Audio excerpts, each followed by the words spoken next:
हमने जैसे अभी तक जो बातचीत की उसमें एक बात जो सामने आई कि माले आंदोलन और नक्सलबाड़ी किसान उभार के बाद जो वाम आंदोलन की धारा भी सामने आई, उसकी विचारधारात्मक कमियां थी, कमजोरियां थी। और वैसे भी हम अगर देखें, शुरुआती दौर से ही कम्युनिस्ट मूवमेंट में कई इस तरीके की गलतियां भी सामने आती रही हैं। इसी से जुड़ा हुआ एक और सवाल बहुत ज्यादा जरूरी है और आज के दौर में भी काफी महत्वपूर्ण है, वो ये है कि भारतीय समाज की जो परिस्थितियां थी उस वक्त भी, उनके मूल्यांकन का सवाल, कि जो मार्क्सवादी लेनिनवादी आंदोलन था वो कितना सही था इस मूल्यांकन को करने में, और जो कार्यक्रमगत जो तमाम प्रश्न बनते थे उस पर जो समझदारी विकसित हुई वो कितना करना जरूरी होगा। यानी कि तुम्हारा मतलब है भारतीय क्रांति के कार्यक्रम के सवाल पर और भारत जी की जी परिस्थितियों के मूल्यांकन के सवाल पर। जी देखो, इसमें जब नक्सलबाड़ी के बाद कम्युनिस्ट क्रांतिकारी आंदोलन की गठन की प्रक्रिया शुरू होती है, ऑल इंडिया कोऑर्डिनेशन कमेटी बनती है, तो एक्चुअली उसके सिर पर ही इतिहास का एक बोझ लदा हुआ था। ये कार्यक्रम का सवाल भारतीय इतिहास का एक बहुत ही विडंबनापूर्ण सवाल रहा था कि पार्टी की घोषणा, स्थापना की घोषणा जब ताशकंद में हुई, जब 1925 में फिर कानपुर सम्मेलन हुआ, जब 1933 में भारत की कम्युनिस्ट पार्टी की केंद्रीय कमेटी का एक प्रोविजनल न्यूक्लियस बनाया गया, जिसे 3-4 वर्षों बाद सेंट्रल कमेटी का दर्जा दे दिया गया और पीसी जोशी उसके सेक्रेटरी हुए। उसके बाद जब पहली कांग्रेस होती है 1943 में, दूसरी कांग्रेस होती है 1948 में, इतनी लंबी यात्रा तय करने के बाद और किसान सभा का काम, मजदूर मोर्चे का काम, ये सब कुछ के बाद कहा जाए कि भारत की कम्युनिस्ट पार्टी के पास कार्यक्रम का बेसिक दस्तावेज, बुनियादी दस्तावेज था ही नहीं। उनके पास कुछ आर्टिकल्स थी जो इंटरनेशनल की पत्रिका में छपती थी, और एम.एन. राय की कुछ आर्टिकल्स होती थी, और उसके बाद में ख़ास तौर पर 30 के दशक से रजनी पामदत्त, जो ब्रिटिश कम्युनिस्ट पार्टी के थे, वो भारत की परिस्थितियों पर कुछ लेख लिखा करते थे। उन लेखों में मोटे तौर पर भारत में राष्ट्रीय मुक्ति के टास्क की बात की गई रहती थी, सामंतवाद विरोधी कार्यभार की बात की गई रहती थी। लेकिन वो आर्टिकल्स थे, कुछ इस तरीके के छोटी मोटी टिप्पणियाँ थीं जो भारत की पार्टी के उसमें छपते थे। कार्यक्रम कोई नहीं था, वास्तव में कार्यक्रम के बुनियादी दस्तावेज की कोई समझदारी ही नहीं थी। तेलंगाना तेभागा पुनप्रा वायलार का वह शानदार दौर, और सोचा जा सकता है कि इसके पीछे एक फैक्टर यह भी था कि पार्टी की समझदारी ही जब पूरी क्रांति के कार्यक्रम की, यानी कि यूँ कहें कि क्रांति के स्ट्रेटजी एंड जनरल टैक्टिक्स की पूरी समझदारी ही न हो, तो संघर्ष अपने आप राज्य सत्ता कब्जा करने तक नहीं पहुंच सकता है।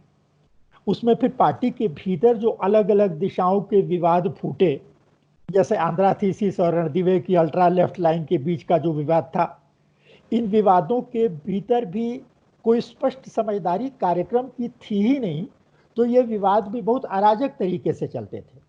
उसके बाद जब भारत की कम्युनिस्ट पार्टी का एक डेलीगेशन, जिसमें कि आंध्रा के रिप्रेजेंटेटिव्स थे और खुद रणदीवे की लाइन के रिप्रेजेंटेटिव्स थे, ये लोग जाकर के सोवियत पार्टी के डेलीगेशन से मिलते हैं। स्टालिन से भी मुलाकात हुई, सुस्लोव थे, मार्लोव थे, 3-4 लोगों से मुलाकात हुई। उस बातचीत के दौरान इन लोगों को पता चला कि हमारे पास इतनी लंबे संघर्षों के इतिहास के बाद भारत की परिस्थितियों का, भारत के उत्पादन संबंधों का, सामाजिक आर्थिक संरचना का के अपने अध्ययन के आधार पर जो पार्टी का एक कार्यक्रम होना चाहिए, वो कार्यक्रम तो है नहीं। अब जो पार्टी इस तरीके से काम करती थी कि जो सोवियत संघ के बालाबुशोविच और द्याकोव और इस तरीके के जो भारतविद लोग थे पार्टी में, वो लोग आर्टिकल लिखते थे और उस आर्टिकल से यहाँ की लाइन बदल जाया करती थी। तो एक विडंबना यह रही थी। और जब इन लोग को यह पता चला तो वहां से लौट के आकर के पहली बार 1951 में एक पॉलिसी स्टेटमेंट जारी किया गया और उस नीति विषयक वक्तव्य को ही एलाबोरेट करके कार्यक्रम का दर्जा दे दिया गया। तो कहा जाए कि 52-53 में जाकर के यहाँ एक कार्यक्रम तय होता है। वो नीति विषयक वक्तव्य और जो कार्यक्रम तय हुआ उसके पीछे भारत की कम्युनिस्ट पार्टी का अपना कोई अध्ययन नहीं था। जैसे चीन की कम्युनिस्ट पार्टी ने जब 9 जनवरी क्रांति की लाइन अपनी तय की तो उसके पीछे जो है हुनान प्रांत में माओ के ही नेतृत्व में भूमि संबंधों का गहन और व्यापक अध्ययन हुआ था और काफी काम किया था पार्टी ने। उसके बाद उसने बोल्शेविक पार्टी का हम देखें तो बोल्शेविक पार्टी अपने जन्म काल से लेकर के और अक्टूबर क्रांति के समय तक अपने कार्यक्रम में परिस्थितियों में होने वाले परिवर्तनों के साथ अपने कार्यक्रम में कई बार बदलाव करती है।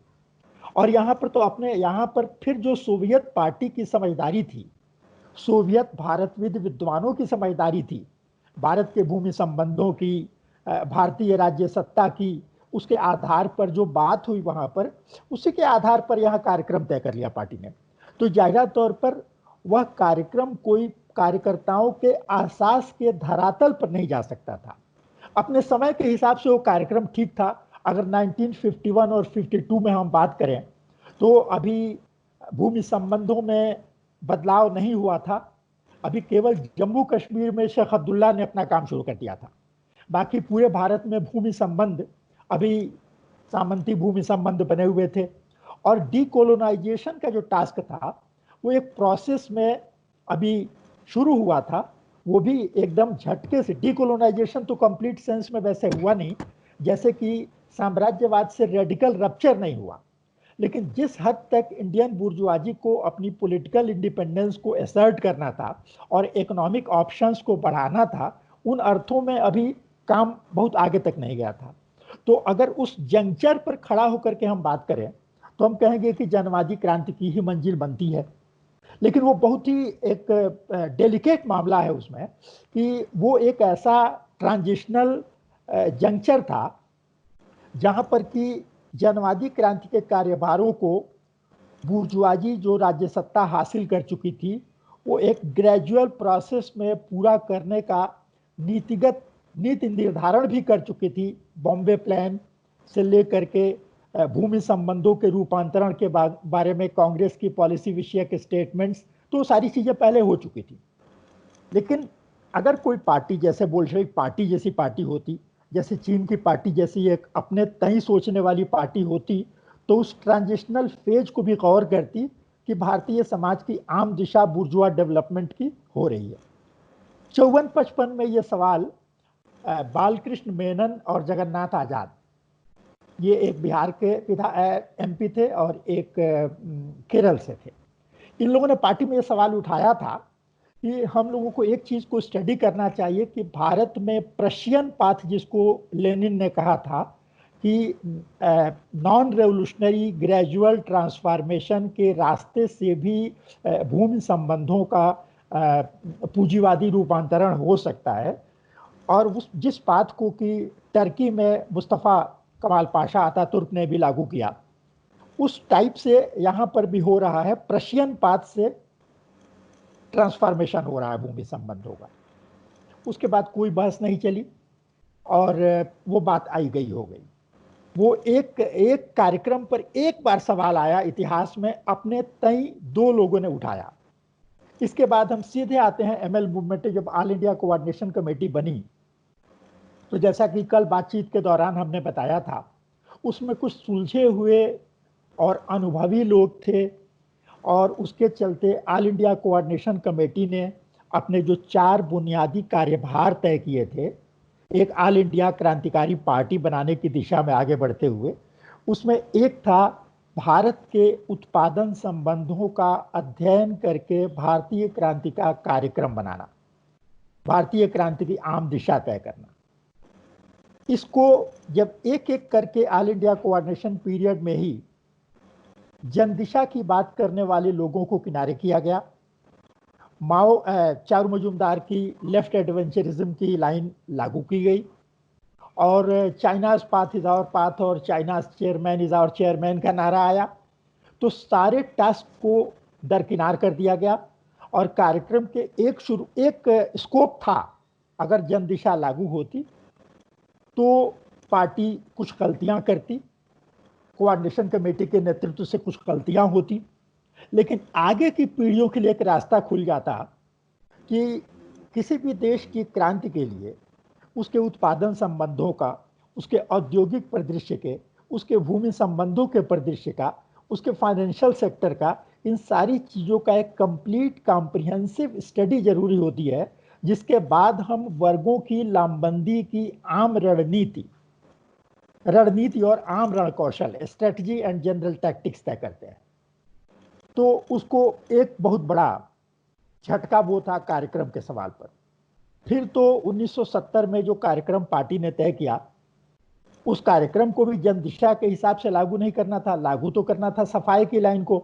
किसी भी प्रकार का जन कार्रवाई करने पर पूरी तरीके से उसको संशोधनवाद घोषित कर दिया गया था। लेकिन कार्यक्रम के नाम पर जिस दस्तावेज को पास किया गया, उसको कहा जाए कि वो चीन की पार्टी के नौजनवादी क्रांति के दस्तावेज की कार्बन कॉपी थी। कुछ माइनर परिवर्तनों के साथ उसमें भूमि संबंधों या किसी सवाल पर कोई जांच पड़ताल थी नहीं, कोई स्टडी थी नहीं, तो करते क्या। उसके बाद एक गलत कार्यक्रम, जैसे कहा जाता है कि एक सही लाइन यूनिफायर होती है और एक गलत लाइन स्प्लिटर होती है। जब एक गलत कार्यक्रम को लेकर के लोगों के बीच जाते हैं, जब तक सफाई की लाइन थी तो सफाई की लाइन में तो कोई कंट्राडिक्शन है नहीं। जो भी बड़े खेतों का मालिक दिखाई पड़ रहा है, जिसके पास ज़्यादा ज़मीन है वो भूस्वामी है, उसका सफाया कर देना है। और मज़े की बात ये थी कि पलिया में जो किया गया, वो जिसको भूस्वामी सामंती भूस्वामी माना जाता था, वो ज़्यादा बुर्जुआ भूस्वामी थे। यही अंतर्विरोध आया जब सत्यनारायण सिंह ने यह सवाल उठाया कि ये तो चारू मजूमदार वास्तव में समाजवादी क्रांति की लाइन लागू कर रहे हैं, इसलिए कि ये ट्रॉट्स्की पंथी हैं, इसलिए कि यह 3 वर्गों के रणनीतिक मोर्चे को लागू कर रहे हैं, क्योंकि यह रिच पीजेंट को भी अपना एनिमी मान करके उनको भी एनिहिलेट किया जा रहा है। अब ये एक गलत कार्यक्रम की 2 गलत व्याख्याओं का टकराव था। रिच पीजेंट तो उन्हें दिखाई पड़ रहा था, लेकिन रिच पीजेंट और सामंती भूस्वामी का अंतर कैसे किया जा रहा था। सामंती भूस्वामी ये है उसको माना जा रहा था जिसके बाप दादे लगान वसूलते थे, सामंती लगान लेते थे और काश्तकारों से खेती करवाते थे, कुछ खुद काश्त जमीन रखते थे। और पूंजीवादी भूस्वामी रिच पीजेंट उसको माना जा रहा था जो अक्सर मिडिल कास्ट के भीतर से, जैसे कुर्मी, सैथवार, रेड्डी, कम्मा, मराठा थी, जाट पीजेंट्स वेस्टर्न यूपी के, बिहार में ख़ास तौर पर जो कुर्मी थे, अवधिया थे, कुशवाहा थे, उनके भीतर से एक रिच काश्तकारों की एक लेयर ओनर होने के बाद श्रम शक्ति लगाती थी, अपने खेतों में मजदूर लगाती थी और मार्केट के लिए पैदा करती थी। और वो जो पुराने सामंत थे वो भी अपनी जितनी ज़मीन बचा पाए थे वो भी अब मार्केट के लिए पैदा करते थे, वो भी मजदूर लगा करके ही काम करवाते थे या कुछ खेत अपना भाड़े पे उठाते थे। सामंती पूंजीवादी लगाना आप कह सकते हैं कि भाड़े पर उठाते थे। जिसको भाड़े पर उठाते थे वो भी मार्केट के लिए पैदा करता था, जो भी वो सरप्लस पैदा करता था वो बाजार में बेचता था। तो अंतर किया जाता था आर्थिक इससे नहीं, रक्त संबंधों और खानदानों के हिसाब से, कि जो पुराने काश्तकार के खानदान हैं वो तो रिच पीजेंट हो गए और जो पुराने सवर्ण जमींदारों के खानदान हैं वो सामंती भूस्वामी हो गए। तो ये एक बहुत ही उथला स्तर था जिसमें कि भूमि संबंधों का सवाल एमएल मूवमेंट में कहीं आया ही नहीं चर्चा में। ठीक है, रिच पेजेंट्री की आप बात कर रहे थे। तो कल जो मैं बात बता रहा था कि एक मोड ऑफ प्रोडक्शन डिबेट चली थी मार्क्सिस्ट एकेडमिशियंस के बीच में, उससे हम लोगों को भी मदद मिली। हम लोगों ने कुछ देर से उसको पढ़ना शुरू किया। उससे हम लोगों को मदद मिली कि मोड ऑफ प्रोडक्शन डिबेट जो है, ये मार्क्सवाद में जो एग्रेरियन क्वेश्चन को जैसे देखा गया है, उधर हम लोग का ध्यान गया और सीरियस स्टडी करने की तरफ ध्यान गया। लेकिन इससे हम लोग का अपना थॉट प्रोसेस कैसे उठा, इसको ये बहुत दिलचस्प है। हम लोगों का जो अपना थॉट प्रोसेस था वो यहाँ से शुरू हुआ कि उस समय 74 में जब केंद्रीय सांगठनिक कमेटी के भीतर, कल जो मैंने कॉमरेड रामनाथ की बात बताई, वो सबसे प्रखर और मुखर तरीके से लेफ्ट एडवेंचरिज्म का विरोध कर रहे थे। और यह दिशा उन्हें मिलने में, उन्हें गाइडेंस मिलने में, या कहा जाए कि इसकी एक आम दिशा मिलने में डीवी राव नागी रेड्डी के दस्तावेजों से और हरभजन सिंह के दस्तावेजों से मदद मिली थी। हरभजन सिंह सोही का पंजाब कमेटी जो थी, जो CPI-ML बनने के ऐन पहले उसमें शामिल नहीं हुई थी, और उन लोगों ने जन दिशा का सवाल उठाया था और चारू को लेफ्ट एडवेंचरिस्ट कहा था। मोटे तौर पर इसी स्टैंड से लेकर के विरोध किया जा रहा था। तो केंद्रीय सवाल जो था वो लेफ्ट एडवेंचरिज्म से संघर्ष का था। लेकिन अब यह था कि जब सभी लोग अपने अपने इलाकों में प्रैक्टिस में गए, तो कहीं न कहीं जो जन दिशा की बात करते थे, उन्हें जन दिशा लागू करनी थी। जन दिशा लागू करने के लिए जब गांव में जाकर के जनवादी क्रांति के हिसाब से कास्ट और वर्गों की लामबंदी देखा जाने लगा, तो एम्पिरिकली यह दिखाई पड़ता था कि गांव में जो ज्यादा सवाल बनता है वो गांव की गरीब आबादी का मजदूरी का सवाल बनता है। मजदूरी का सवाल बनता है। इसके अलावा बेशक उसके सवाल ये भी बनता था कि उनको कुछ जमीन, लेकिन ये सारे सवाल भूमिहीनों के हुआ करते थे, मार्जिनल फार्मर्स के हुआ करते थे। अब अगर जनवादी क्रांति की मंजिल है तो 4 वर्गों का मोर्चा होना चाहिए, और 4 वर्गों के मोर्चे में कोई न कोई ऐसे वो दिखाई पड़ने चाहिए, मुद्दे दिखाई पड़ने चाहिए, जो मुद्दे रिच ओनर पीजेंट के भी मुद्दे हों, मिडिल ओनर पीजेंट के भी मुद्दे हों। तो ऐसे कुछ मुद्दे समझ में नहीं आते थे। एक कंफ्यूजन का माहौल होता था कि लैंड टू द टिलर का भी स्लोगन दिया जाए। तो लैंड टू द टिलर का एक मतलब तो ये बनता था कि भाई काश्तकार जो जमीनों का मालिक नहीं होता था और लगानजीवी जमींदार उन जमीनों का मालिक होता था, तो टिलर को ओनरशिप मिले। अब टिलर को तो ओनरशिप मिल चुकी थी, अब land to the tiller slogan का कोई मतलब बनता नहीं था। अब जमीन बांटने का मतलब ये बनता था कि जो लोग भूमिहीन हैं उनको, जैसे बुर्जुआ रिफॉर्म वर्क में भी होता है, वो विनोबा भावे के टाइप रिफॉर्म वर्क में भी होता है, और सरकार ने भी जगह जगह किया कि उनको कुछ जमीनों के टुकड़े दे दिए जाए, जिसका कोई मतलब नहीं बनता है पूंजीवादी फार्मिंग के। उसमें जमीनों के छोटे टुकड़े कतई उनके लिए, उनके पास टिकते नहीं है, पूंजी की मार से वो फिर उजाड़ करके अपनी जगह पर पहुंच जाते हैं। तो हम लोग के दिमाग में एक सवाल आया, लेकिन तब तक आ गई इमरजेंसी। हम लोग, जब मैं कह रहा हूं तो उस समय मैं अपने को अभी शामिल करके नहीं कह रहा हूं, इसलिए कि अभी मैं इस धारा से जुड़ा नहीं था। हम लोग का जुड़ाव होता है 77 में। इमरजेंसी जब लगी तो रामनाथ की जो लाइन थी, उन्होंने एक सवाल उठाया। एक सवाल दिमाग में आया कि प्रत्यक्षतः दिखाई पड़ रहा था कि जनता के कुछ डेमोक्रेटिक राइट्स छिने, लेकिन भारतीय क्रांति का जो CPI-ML का प्रोग्राम था, उसके हिसाब से 47 में यहाँ की बुर्जुआजी कंप्राडोर बुर्जुआजी थी, जिसको ट्रांसफर ऑफ पावर हुआ था, जिसकी कोई पॉलिटिकल इंडिपेंडेंस नहीं थी। तो ऐसी कंप्राडोर बुर्जुआजी जो साम्राज्यवाद की कंप्राडोर है, जिसकी कोई पॉलिटिकल इंडिपेंडेंस नहीं है, वो तो जाहिरा तौर पर अपने देश के की जनता को कोई भी डेमोक्रेटिक राइट नहीं देगी। तो मतलब कि भारत की जनता को 1947 से ही लिमिटेड डेमोक्रेटिक राइट्स भी नहीं थे। लेकिन अगर भारत की जनता को 1947 से ही लिमिटेड डेमोक्रेटिक राइट्स भी नहीं थे, तो 26 जून 1975 को छीना क्या? अगर कुछ था ही नहीं तो फिर छीना क्या? तो उल्टी तरफ से हम लोग आए इस सवाल पर, राज्य सत्ता के सवाल पर। हम लोग को लगा कि नहीं, ये 42nd अमेंडमेंट सारे फंडामेंटल राइट्स को खत्म करना, मीसा लागू करना, ये सारा कुछ जो हो रहा है, ये जनता के लिमिटेड डेमोक्रेटिक राइट्स थे जो छिने। अब जैसे ही हम लोग इस नतीजे पे पहुंचे तो सारा पुराना थीसिस जो था वो हिल गया। कि अगर लिमिटेड डेमोक्रेटिक राइट्स हैं तो इंडियन बुर्जुआजी कंप्राडोर बुर्जुआजी हो ही नहीं सकती। फिर 1947 में पॉलिटिकल इंडिपेंडेंस किसी न किसी रूप में मिली थी।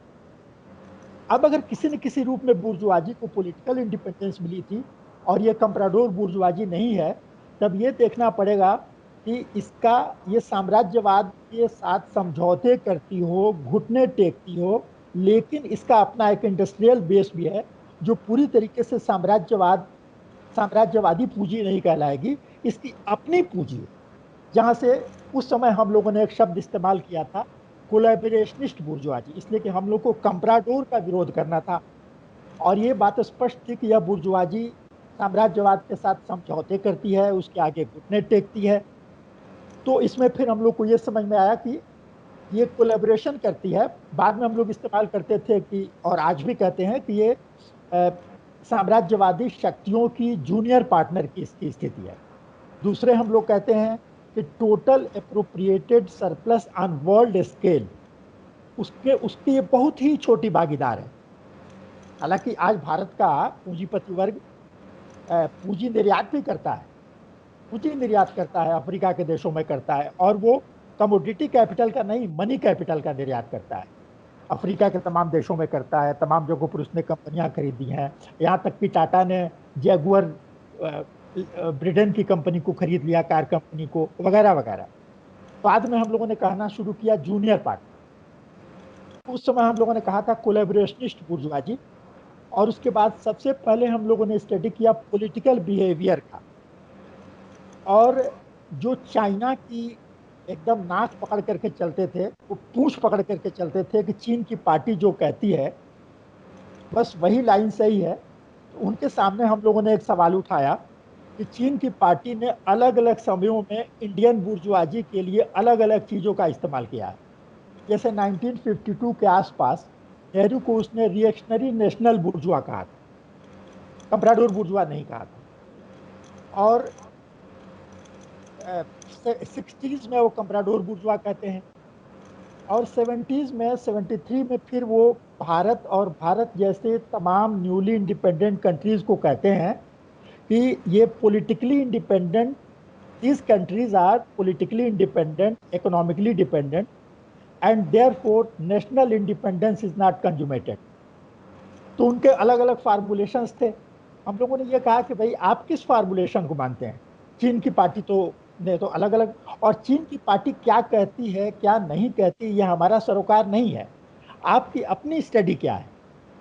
तो यहाँ से कहा जाए कि हम लोग के सामने एक टास्क आया, और 1978 में पुरानी धारा से अलग होकर के जब हम लोग एक नए पॉलिटिकल ट्रेंड के रूप में स्थापित होते हैं, तो हम लोग की शुरुआत ही इस बात से होती है कि इंडियन रेवोल्यूशन के पूरे प्रोग्राम को स्टडी कर, जब तक हम स्टडी नहीं करते हैं तब तक हम मानते रहेंगे कि नई जनवादी क्रांति की मंजिल है, लेकिन हमारा सेंट्रल टास्क होगा एक व्यापक अध्ययन करके भारतीय राज्य सत्ता, भारत के उत्पादन संबंध, भारत की सामाजिक आर्थिक संरचना, इसके बारे में किसी नतीजे पर पहुंचना, जिसमें से सबसे जटिल प्रश्न भूमि संबंधों का था और दूसरा प्रश्न भारत के पूंजीपति वर्ग के चरित्र का था।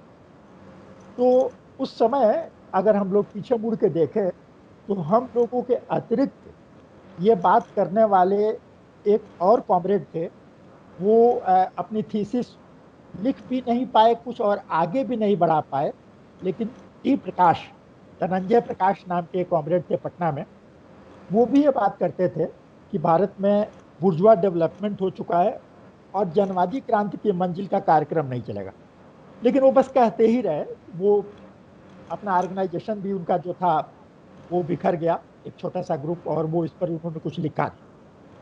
बहरहाल हम लोग सिस्टमेटिकली सबसे पहले ये काम हम लोगों ने कार्यक्रम का हाथ में लिया, जिसमें कि भूमि संबंधों के अध्ययन का 78 में लिया। पहला टास्क तो हम लोग का ये था कि हम लोग की एक समझ थी, वो अलग से एक पूरी कथा है कि आपातकाल हटने के बाद जब एक एक करके वे समझदार लोग, जिन समझदार लोगों ने लेफ्ट एडवेंचरिज्म का विरोध किया था, हम लोग की समझ ये थी कि वो लोग कार्यक्रम के इस सवाल को भी समझ जाएंगे आसानी से और उनके साथ हम लोग काम करने लगेंगे।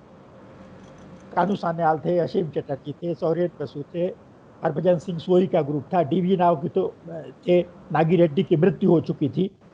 तो हम लोग को ये था कि सभी लोग इस बात को समझ लेंगे, उन्होंने कि एक गलती उन लोगों ने समझी थी तो दूसरी गलती भी वो समझ लेंगे। बहरहाल वो ऐसा नहीं हुआ।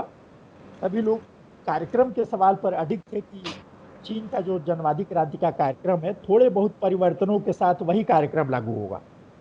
फिर हम लोगों ने ये बीड़ा खुद ही उठाया और एक लंबे चढ़ाव उतार से गुजरे। संगठन का बड़ा हिस्सा निराश भी हुआ, इसलिए कि वही दौर था जब देंग सियाओपिंग का बाजार समाजवाद वगैरह की चर्चा चल रही थी और एक तरीके की पस्ती थी मूवमेंट में।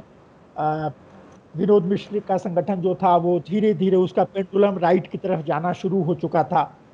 इन हालात में अपना काफी हिस्सा खो करके, और उस समय हम लोग जन कार्रवाइयों में छात्रों के मोर्चे पर, सांस्कृतिक मोर्चे पर, गांव के गरीबों में थोड़ा काम शुरू किए थे। उन कामों का भी भारी नुकसान उठा करके 80 के अंत में हम लोगों ने सीरियस रिसर्च वर्क शुरू किया। उसमें एग्रेरियन क्वेश्चन पर जो भी पढ़ाई थी, जो भी मोड ऑफ प्रोडक्शन डिबेट चला था, जो भी फ्यूडलिज्म से कैपिटलिज्म में ट्रांजिशन की डिबेट चली थी यूरोपीय पृष्ठभूमि में हिस्टोरियंस और इकोनॉमिक्स के बीच में, वो सारा स्टडी करने का काम, कुछ इलाकों में कुछ ग्रास रूट स्टडी करने का काम, और ये सारा करके बीच में हम लोग 81 में हम लोगों ने ये नतीजा निकाला। एक ट्रांजिशनल फेज था जब हम लोगों ने कहा कि भारत जो है new democratic revolution with rich socialist content की स्टेज में है। लेकिन इसका कोई मतलब नहीं बनता था कि थोड़ा बुर्जुआ डेवलपमेंट हुआ है तो क्रांति की मंजिल आम दिशा से तय होगी। अगर आम दिशा बुर्जुआ डेवलपमेंट का है और वर्ग संबंधों का बदलना शुरू हो चुका है तो आपको क्रांति की मंजिल उसके हिसाब से तय करनी पड़ेगी। फिर हम लोग अंततोगत्वा 1982 में जाकर के इस नतीजे पर पहुंचे कि भारत एक खास प्रकार की समाजवादी क्रांति की मंजिल में है। यह क्रांति की मंजिल की सादृश्यता हम मार्क्स कालीन यूरोप की समाजवादी क्रांतियों से नहीं देख सकते हैं, और इसकी सादृश्यता हम अक्टूबर क्रांति से भी नहीं देख सकते। अक्टूबर क्रांति एक पिछड़े हुए पूंजीवादी देश में हुई थी बेशक, लेकिन अक्टूबर क्रांति जिस देश में हुई थी वो देश कभी कॉलोनी नहीं रहा था, और साम्राज्यवादियों द्वारा आंशिक उत्पीड़न एक तरफ उसका होता था, दूसरी तरफ उसका आंशिक साम्राज्यवादी कैरेक्टर जारशाही के रूस का खुद ही बनता था। तो रूस की एक अलग स्थिति थी। रूस में की क्रांति की जो मंजिल थी समाजवादी क्रांति की, उसमें कोई एंटी इंपीरियलिस्ट टास्क नहीं बनता था। भारत की समाजवादी क्रांति पहली बार भारत सहित हम लोग का ये मूल्यांकन बना, दुनिया के कुछ पोस्ट कॉलोनियल सोसाइटीज में एक ऐसी क्रांति की मंजिल बनी है, एक ऐसा खास प्रकार का बुर्जुआ डेवलपमेंट हुआ है जहां पर anti imperialist, anti capitalist revolution की मंजिल, एंटी कैपिटलिस्ट यानी कि इंडिजिनस कैपिटलिस्ट क्लास। इसलिए कि यहाँ की कैपिटलिस्ट क्लास ने इंपीरियलिज्म के साथ रेडिकल रप्चर नहीं किया है, और इंपीरियलिस्ट इंटरेस्ट आते हैं, सर्व करती है यहाँ की बुर्जुआ राज्य सत्ता। यहाँ के राज्य सत्ता में इंपीरियलिज्म की डायरेक्ट कोई भागीदारी नहीं है। यहाँ की बुर्जुआ राज्य सत्ता ही इंपीरियलिज्म को सर्व करती है, इसलिए कि यहाँ की बुर्जुआजी इंपीरियलिज्म की जूनियर पार्टनर है, लेकिन वो किसी एक इंपीरियलिस्ट पावर की जूनियर पार्टनर नहीं है। इसलिए वो कॉलोनियल और नियो कॉलोनियल टाइप प्रेशर नहीं है, वो कई सारे इंपीरियलिस्ट फोर्सेस की के प्रेशर के आगे बार्गेन भी करती है, उनके इंटर इंपीरियलिस्ट राइवलरी का फायदा भी उठाती है।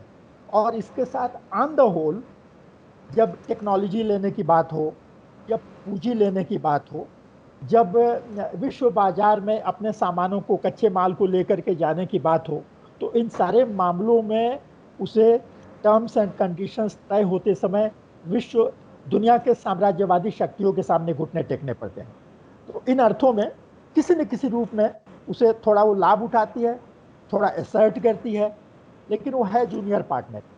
तो हम लोगों ने कहा कि भारत में मूलतः और मुख्यतः 1982 में कहा कुछ पॉकेट्स को छोड़ करके जहाँ प्री कैपिटलिस्ट सोशल फॉर्मेशंस हैं, लेकिन उन प्री कैपिटलिस्ट सोशल फॉर्मेशंस को कैपिटलिज्म एडॉप्ट कर चुका है। सामंती भूमि संबंध अब कहीं कुछ कॉर्नर्स में, पॉकेट्स में, रेमिनेंट्स के रूप में, अवशेष के रूप में बचे हुए हैं। इससे ज्यादा नहीं है, वो क्रांति की मंजिल तय करने की स्थिति में नहीं है। और इवन प्री फ्यूडल उत्पादन संबंध भी कहीं कहीं ट्राइबल एरिया में, इंटीरियर्स में बचे हुए हैं। लेकिन ये होता है, अनइवन डेवलपमेंट पूंजीवाद का एक लक्षण है, और भारत जैसे पिछड़े पूंजीवादी देशों में यह होगा। भूमि संबंध कहीं पर क्लियर कट लेबर और कैपिटल का कंट्राडिक्शन खड़ा है, जैसे पंजाब, मराठवाड़ा, आंध्र का वो तंबाकू और मिर्ची उत्पादक जो विकसित पूंजीवादी खेती का क्षेत्र है, और कहीं पर तराई उत्तर प्रदेश का पीलीभीत, लखीमपुर, शाहजहांपुर लगायत उत्तराखंड के तराई क्षेत्र के जो फार्मिंग है। लेकिन दूसरी तरफ, जिसको एंगल्स ने कहा था कि जो संक्रमणकालीन पूंजीवाद की तरफ संक्रमण करती हुई एक भूमि संबंधों वाली व्यवस्था कुछ दिनों तक मौजूद दिखाई पड़ती है, बैकवर्ड पीजेंट इकोनॉमी का नाम दिया था। तो देश के कुछ इलाकों में जहां लोग पिछड़ापन देखते थे और फट उसको सामंतवाद कह देते थे, उसको हम लोग का कहना था कि ये बैकवर्ड पीजेंट इकोनॉमी। फिर हम लोगों ने इसके एक एक पहलू को एलाबरेट करना शुरू किया कि इसमें किस तरीके से 3 वर्गों का मोर्चा बनता है, किस तरीके से साम्राज्यवाद से अंतर्विरोध स्वतंत्र अस्मिता अपनी नहीं रखता है, यानी कि कोई नेशनल लिबरेशन का टास्क हमारा नहीं बनता है। जो टास्क बनता है वो लेबर और कैपिटल के बीच का कंट्राडिक्शन है, और कैपिटल के हिस्से के 2 कंपोनेंट हैं। वहां पर इंपीरियलिस्ट कैपिटल भी शामिल है, और इंपीरियलिस्ट कैपिटल के इंटरेस्ट को भी बुर्जुआ, इंडियन बुर्जुआ स्टेट पावर सर्व कर रहा है। अब हम लोग के सामने प्रयोगों पर नहीं जाते, केवल कार्यक्रम के सवाल पर हम केंद्रित करते हैं, और सारे सांगठनिक काम और प्रयोगों की जो क्राइसिस रहती है, फिर आइडियोलॉजिकल क्राइसिस, चीन में पूंजीवाद की पुनर्स्थापना का अध्ययन करना शुरू होना। मास वर्क जब शुरू किया गया तो उसकी अपने जटिलताएं थी, इसलिए कि हम लोग के सामने समाजवादी क्रांति की लाइन पर मास वर्क करने का कोई पुरानी नजीर नहीं थी भारत में। उन जटिलताओं को ढलते हुए कार्यक्रम के सवाल पर एक मुद्दा ये आया कि अगर भारत जैसे एक उत्तर औपनिवेशिक समाज में समाजवादी क्रांति की मंजिल है, तो भारत एक अपवाद है ग्लोबल पैमाने पर, भारत एक अपवाद है, या भारत एक प्रवृत्ति, भारत एक ट्रेंड है। यानी कि कई ऐसे देश हैं जहां पर उत्पादक शक्तियों का इतना विकास हो चुका है, उत्पादन संबंधों का मूल चरित्र पूंजीवादी हो चुका है। ये अध्ययन हम लोगों ने किया 86 और 87, और एक दुनिया का अप्रेजल दिया। उस दुनिया के अप्रेजल की आज हम पीछे मुड़ करके देखें तो कुछ कमियां भी हैं, जैसे कि हम लोग सोवियत संकट का, जो 2 साल 3 साल बाद ही सोवियत संघ का विघटन हुआ, उस रूप में मूल्यांकन नहीं कर सके थे, और विश्व अर्थव्यवस्था के क्राइसिस का भी उसमें अच्छा मूल्यांकन किया गया था। और मुख्य बात ये रखी गई थी कि थर्ड वर्ल्ड कंट्रीज जिनको बोला जाता था, एशिया, अफ्रीका, लैटिन अमेरिका के भूतपूर्व उपनिवेशों और नव उपनिवेशों में, जिन देशों में ज़्यादा डाइवर्सिफाइड इकोनॉमी है, बेसिक और इंफ्रास्ट्रक्चरल इंडस्ट्रीज हैं, जहाँ पर कि एक तरीके का इंटेलेक्चुअल उसका भी ज़्यादा डेवलपमेंट हुआ है, जहाँ पर साइंटिस्ट है, इंजीनियर्स है, ये भी एक महत्वपूर्ण शर्त है। उन देशों में कहा जा सकता है, और वे देश असर्ट करते हैं, वे देश साम्राज्यवाद के आगे घुटने नहीं टेकते हैं, जो देश 9 उपनिवेश थे, जहां मार्कोस, बतिस्ता और सोमोजा टाइप सत्ताएं थी, ईरान के शाह टाइप, उन सबका पतन हो चुका था उस समय तक, 1-2 को छोड़ करके, दुबालियर। तो हम लोग का ये कहना था कि वहां पर भी अब जो इस प्रकार के देश है, जिनमें कि कहा जाए कि इजिप्ट है, साउथ अफ्रीका है, ब्राज़ील है, चिले है, पेरू है, अर्जेंटीना है, इस मेक्सिको है, इन देशों में, और इंडोनेशिया है, भारत के साथ ही श्रीलंका, पाकिस्तान भी उस कैटेगरी में आते हैं। इन देशों में भूमि संबंध बदल चुके हैं, इंडस्ट्रियल डेवलपमेंट पर्याप्त हो चुका है, और इन देशों में डाइवर्सिफाइड इकोनॉमी है, बेसिक एंड इंफ्रास्ट्रक्चरल इंडस्ट्रीज का एक पूरा ताना बाना है। ये देश आज समाजवादी क्रांति की मंजिल में है। आज उस दायरे को हम काफी बड़ा करके देखते हैं। आज आज की तारीख में अगर कोई हमसे पूछे 30-40 साल बाद, तो हम लोग कहते हैं कि दुनिया में सब सहारा और कैरिबियन के कुछ देशों को और अफ्रीका के सिंगल कमोडिटी प्रोड्यूसर, जैसे केवल कॉपर, केवल तेल पैदा करने वाला कोई देश बहुत धनी भी हो जाए तो उसकी इकोनॉमी डाइवर्स, केवल कॉपर खा करके, केवल तेल पी करके वहां की क्रांति जिंदा नहीं रह सकती है।